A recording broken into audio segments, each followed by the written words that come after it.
নমস্কার, আমি শিয়া। গরম তো পড়েই গেল, আর গরম মানেই দুপুরের পাতে দই খাওয়া, সেটা মিষ্টি হোক বা টক।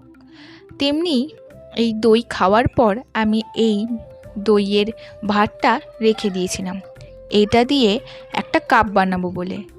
কাপ তো বানালাম, কিন্তু একটা মুশকিল হয়ে গেল। এই কাপটা ইউজ করার মতো নয়, কিন্তু তাতে কি হয়েছে, সাজিয়ে রাখা যাবে তো। তাই জন্য এই কাপটাকে আমি সুন্দরভাবে ফুল দিয়ে ক্লের সাহায্যে ডেকোরেশন করে নিয়েছি। আর তোমরা বলো তো এই কাপটা তোমাদের কেমন লাগলো।